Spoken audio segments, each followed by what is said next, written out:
Halo Sobat Dua, selamat datang di Dua Talk Inspire to Inspire. Di sini bersama saya, Erik Pratama, mahasiswa Universitas Kristen Duta Wacana Yogyakarta.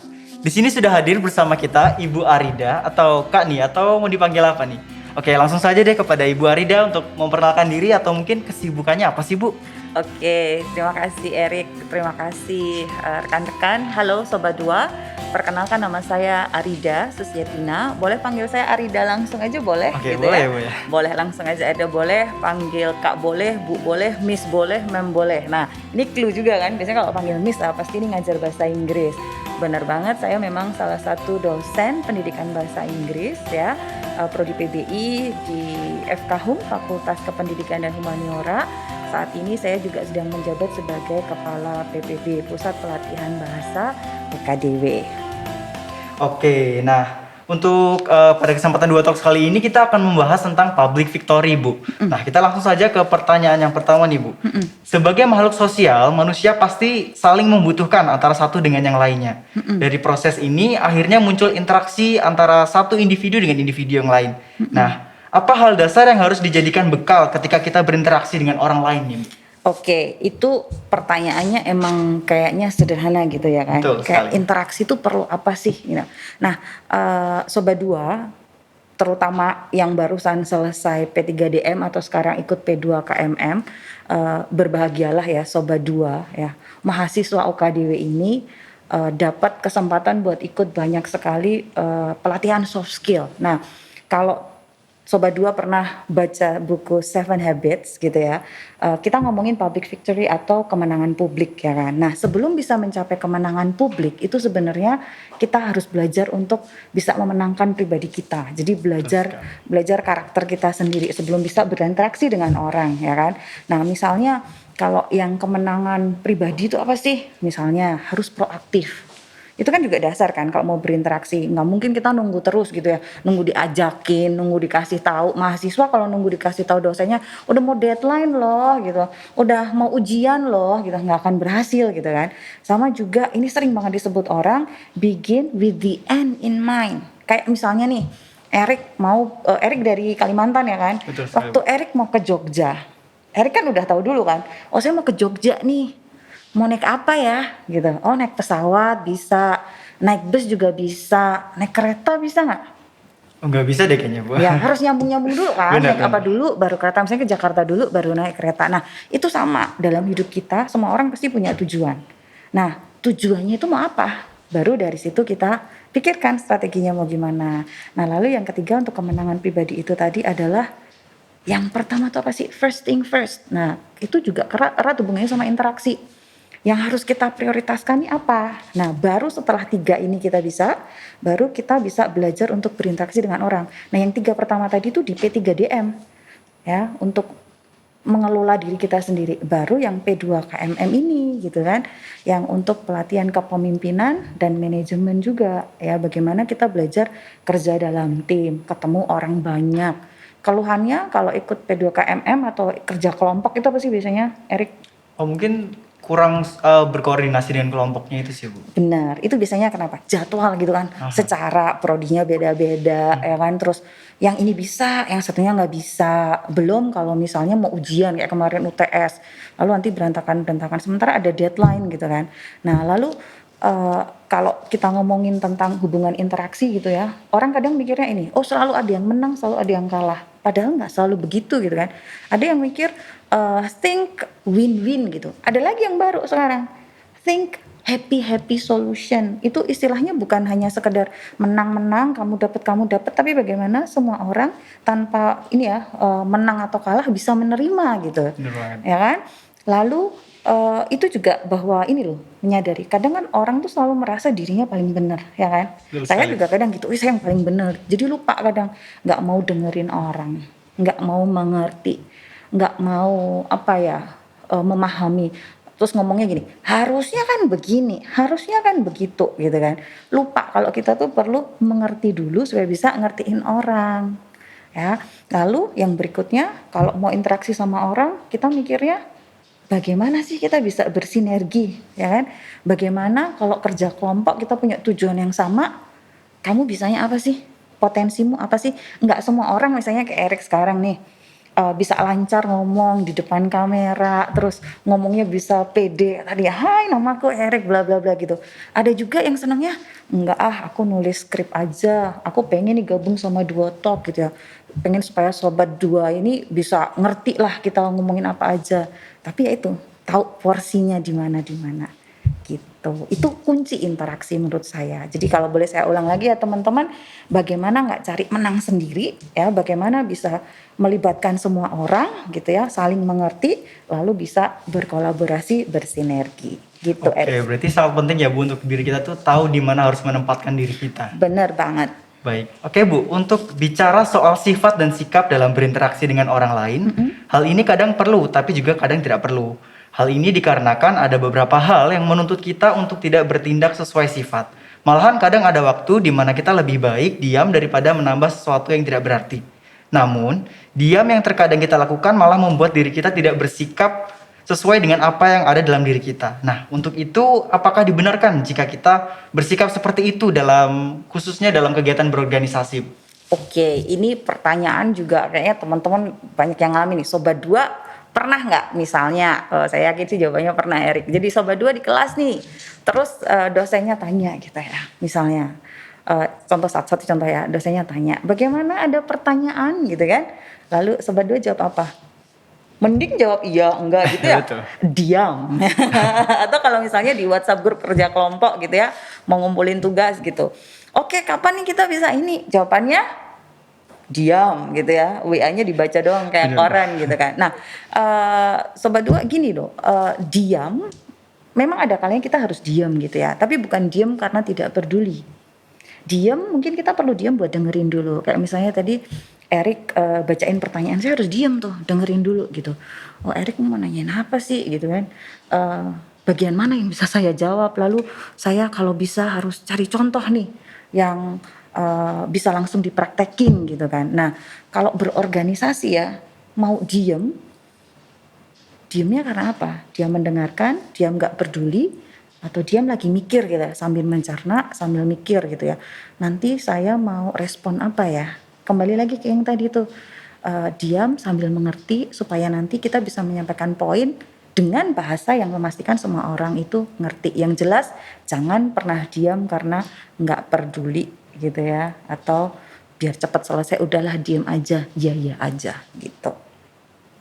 Oke, berarti benar-benar harus kita tahu ya Bu ya potensi kita di mana, terus juga penempatan diri itu sangat penting ya, apalagi dalam berorganisasi nih ya Bu ya. Betul.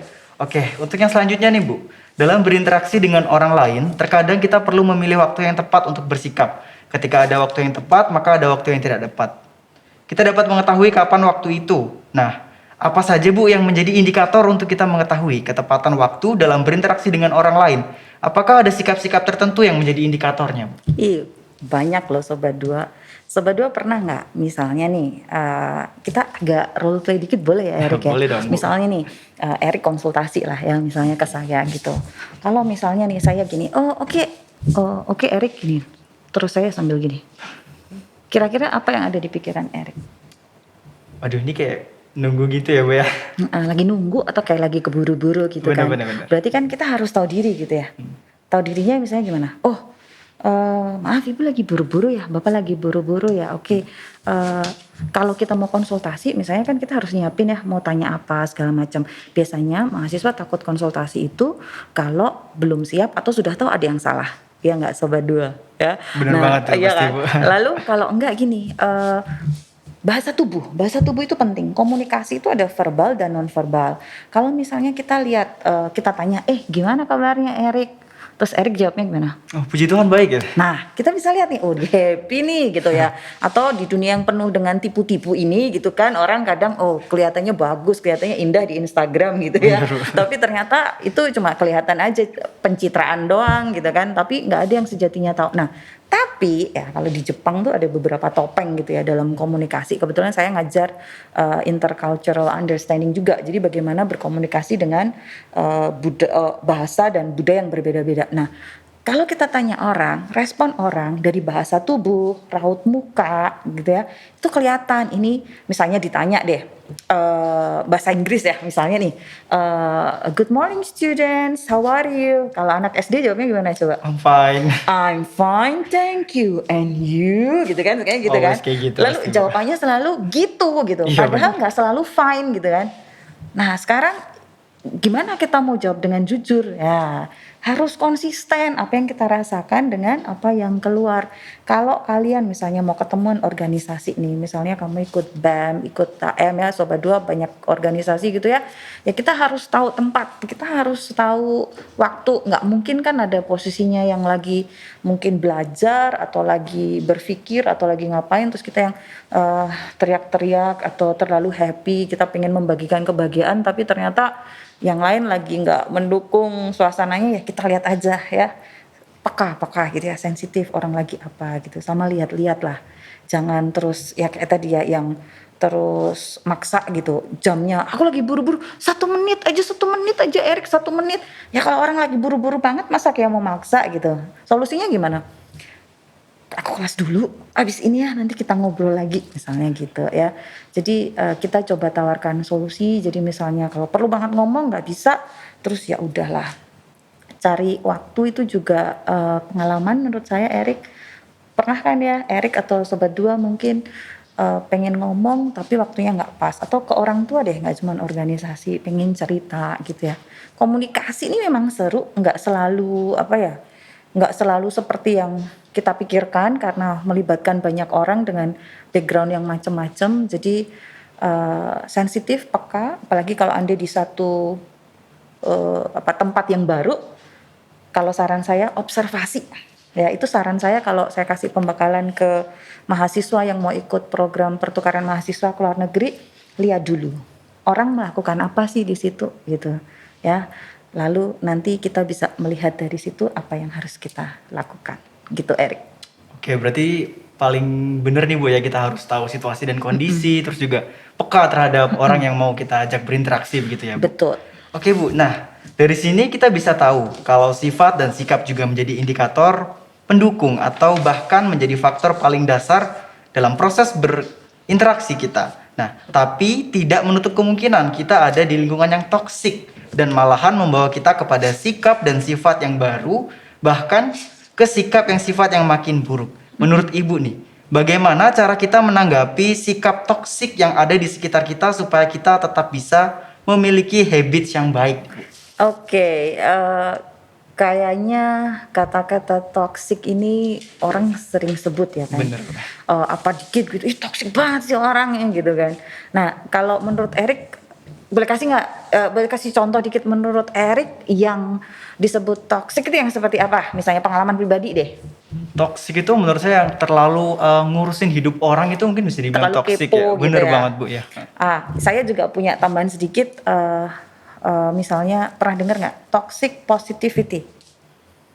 Mungkin pernah dengar sih Bu Pernah ya. ya. Jadi salah satu contoh toxic positivity itu ya Sobat Dua misalnya nih, Sobat Dua lagi sedih gitu ya, atau lagi aduh empat banget, gede banget tugasnya banyak, terus ketemu kelompok yang nyebelin gitu ya. Terus ada yang bilang, ih tenang ya, semangat ya, pokoknya semangat aja, ntar pasti bisa, pasti bisa. Nah kadang orang tuh nggak sadar, maksudnya mau kasih semangat, mau kasih supaya apa optimis positif, tapi tuh jadi toxic, jadi kayak yang kita tuh sebenarnya udah ngerti harus gimana, cuman kalau terlalu banyak yang semangatin itu ya kadang antara hal yang bagus tapi kadang juga belum mesti bagus juga gitu. Misalnya contoh ya kedukaan, misalnya dia ngalamin kedukaan gitu ya, lalu biasanya orang kan turut berduka cita segala macam, ini pasti masa-masa yang susah bla bla bla gitu ya. Tapi kalau menurut saya ya kita harus hati-hati, kita nggak pengen juga jadi yang so tahu gitu kan, atau merasa kita lebih ngerti, atau kadang-kadang itu malah jadi balik ke kita. Nah, sifat-sifat tadi, sebenarnya masih banyak sih contoh yang lain kayak toksik. Misalnya, Erik, kamu tuh harusnya nggak boleh begini, harusnya ya kamu tuh gini gini gini. Itu orang yang ngomong gitu mungkin mikirnya ini ngasih saran loh kan supaya kamu lebih bagus gitu. Tapi itu bisa jadi toksik juga buat kita. Nah, siapa yang mengharuskan gitu kan, nggak ada gitu. Nah, kalau buat saya Sobat Dua, memang kita nggak bisa ngatur orang lain, tapi kita bisa ngatur diri kita sendiri. Nah, satu yang saya ingat, banyak baca itu membantu ya, misalnya salah satunya fokus on the good, fokus saja pada yang bagus gitu ya. Misalnya ada yang nggak bener, ada yang, eee nyalahin kita atau bikin nggak bener sama kita, sabotase, ambil ide kita, diakuin idenya dia. Misalnya kalau dulu waktu SMA teman saya tuh ada yang gini, kasih apa, bahasa Jawanya gini, lemah abang, lemah teles. Kamu pasti nggak tahu artinya. Lemah abang tuh tanah merah, lemah teles tanah basah. Tapi kelanjutannya ya, lemah abang, lemah teles, sing kuoso, sing bales. Nah, dari situ saya bilang, apa sih artinya? Ngapain sih ngomong gitu? Intinya nggak usah bales kalau ada yang jahatin kita. Ntar Tuhan yang bales, udah biar saja gitu. Ya kayak ada orang bilang juga penyesalan tuh selalu di belakang. Kalau di depan namanya pendaftaran. Ya, jadi kayak misalnya nih, kita satu kelompok nih ngomongin lagi ya, satu kelompok terus, interaksi ini kan kadang bagus, kadang nggak bagus juga, lalu ada sifat yang menurut kita kurang bagus, kita kasih saran tapi yang nggak terlalu yang, kita mengharuskan supaya kita nggak jadi toksik buat dia. Fokus pada hal-hal yang baik saja, kemudian, pokoknya nah ini satu lagi, nilai-nilai UKDW ini luar biasa loh core values-nya. Misalnya ya striving for excellence. Meskipun kita tahu dalam kelompok kita misalnya ada kok yang, kok dia cuma gitu doang sih kerjanya misalnya. Tapi ya udah kita tetap berusaha mengupayakan yang terbaik gitu ya. Yakin aja kalau kita sudah mengupayakan yang terbaik, kalau ada apa-apa tuh kita sudah berusaha yang terbaik gitu. Jadi nggak nyesel daripada bilang, oh aku sih tadi cuman sedikit sih kerjanya, jadi ya kalau nilainya segitu ya nggak apa-apa lah. Atau misalnya, eee, aduh bisa diulang lagi nggak ya, tadi tuh saya ngerjainnya kurang sungguh-sungguh, ya pasti nggak bisa gitu kan. Nah yakin aja kalau sudah berusaha ya, yang terbaik, nah hasilnya itu kita bisa kayak ini loh, ya I've done my best gitu kan. Nanti kalau misalnya ada yang kurang sesuai, ya mungkin aku harus berusaha lebih keras lagi, tapi tentu saja memastikan sudah mengupayakan yang terbaik itu. Jadi kalau ada yang sifat baik, buruk, mau nggak mau kita nggak bisa ngubah orang, ya kan? Harus bisa menerima itu, apa ya, kita nggak bisa kontrol orang, yang bisa kita kontrol adalah diri kita. Bagaimana supaya orang lain ini tergerak lah paling nggak dalam satu kelompok. Yuk, ayo kita coba gitu. Ingat penyesalan di belakang, kalau di depan namanya Pendaftaran. pendaftaran, bener banget. Ya gitu deh Erik. Oke, berarti untuk menghadapi orang-orang toksik nih intinya kita harus percaya diri dulu ya Bu ya, karena Ya, kita sudah melakukan yang terbaik apapun itu ya, ya ini diri kita gitu. betul. So nggak usah pedulin apa kata orang lain gitu ya Bu ya. Itu benar. Karena boleh nambah dikit ya. Jadi, orang itu bisa melakukan apa saja, bisa ngatain kita apa aja, tapi kan mereka nggak tahu kita ini sedang dealing dengan apa, ya kan. Kayak kita vice versa lah. Eee, aku juga nggak tahu kan Erik sekarang lagi mengalami apa, tapi paling Betul. enggak sobat dua ya, kalau kita nggak bisa nolong orang, jangan sampai memperburuk kondisi orang itu atau nambahin buruk gitu Betul kan. sekali Bu. Bisa aja kan dia toksik karena sekelilingnya dia juga toksik gitu ya. Jadi dia nyampah kemana-mana gitu kan. Nah kalau kita jadi kayak dia apa bedanya gitu kan? Oke, nah sebelum kita lanjut ke pertanyaan yang selanjutnya nih, aku mau ngingetin buat Sobat Dua, sebelum kita lanjut, Dua Talks bisa didengar di Petra FM setiap Jumat jam 13.10 waktu Indonesia bagian Barat. Dua Talks juga hadir di Spotify dan YouTube channelnya Dua Talks yang akan selalu update setiap Sabtu jam 18 waktu Indonesia Barat. Jangan lupa untuk follow Instagram dan TikTok di @duatalks. Podcast Dua Talks ini berkolaborasi dengan majalah Sunday, media online bagi pelajar SMA atau SMK sederajat.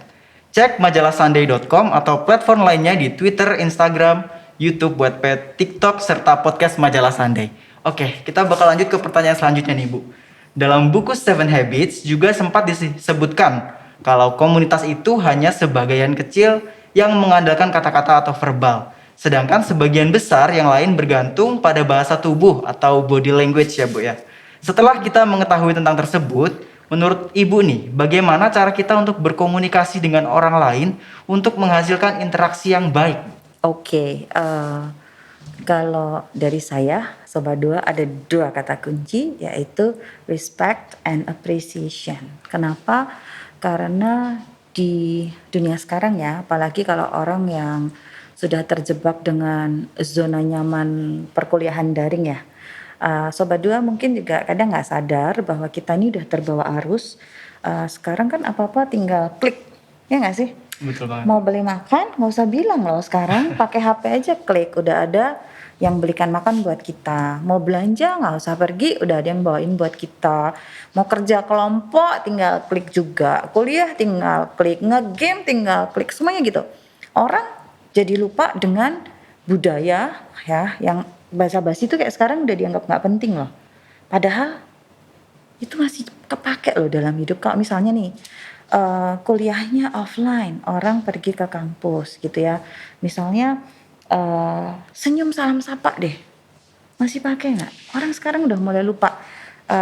Terima kasih, maaf, apalagi tolong gitu kan. Orang sekarang, oh ini nggak penting nih, jadi males, antisosial segala macam gitu kan. Nah, kayak misalnya etika dan etiket, sopan santun nih, manners nih, bagaimana? Sekarang kalau misalnya kuliahnya online, semuanya off cam, kita nggak tahu, ya kan? Bagaimana kita bisa berkomunikasi dengan baik? Padahal kita nggak tahu mukanya gimana sih, lalu ekspresinya ketika mendengarkan itu gimana sih, gitu kan? Nah, jangan sampai kita itu malah jadi bikin orang nggak mau ketemu gitu kan. Kita nggak pernah tahu bagaimana komunikasi dengan satu orang ini mempengaruhi komunikasi kita selanjutnya dengan banyak orang lain. Misalnya gini nih, saya kasih contoh lagi ya, tips dan trik berkomunikasi. Jangan pernah melihat orang hanya dari penampilan fisik saja. Saya belajar bahwa the more I know itu the more I don't know. Jadi kadang-kadang kita tertipu ya. Ini mempengaruhi komunikasi sih, karena kita pikir orangnya sederhana banget gitu ya, nggak taunya profesor. Lalu kita siapa saya gitu ya, dia profesor aja sangat humble. Banyak orang penting kayak Bob Sadino gitu ya, dia kawan celana pendek segala macam, ternyata pebisnis besar gitu. Kadang kita terlalu asik atau terlupakan karena kita terlalu sering lihat media sosial yang menampilkan hal-hal yang indah gitu ya, yang dikagumin. Kita lupa bahwa selain itu ada loh orang-orang yang nggak pakai medsos, yang hidup tidak dengan pencitraan. Tapi bukan berarti itu terlupakan atau mereka nggak penting, enggak gitu. Nah, bagaimana tips dan trik komunikasi ini tetap bisa kita pakai? Komunikasi sama orang ya, ngomong yang jelas, tetap sopan itu tadi. Jangan pernah melihat dari bungkusnya. Terus misalnya tau nggak, sosial eksperimen itu kan banyak banget tuh, Iya, bener untuk banget. untuk tahu apa namanya, orang akan melakukan apa, ditolongin nggak. Tapi itu sebenarnya kalau kita mau kritisin ya Sobat Dua, kalau sebenarnya yang di posisi itu kira-kira bantuin nggak? Sekarang orang takut kan, parno kan. Iya, bener banget. Jangan-jangan ditolongin ntar ngerampok lagi.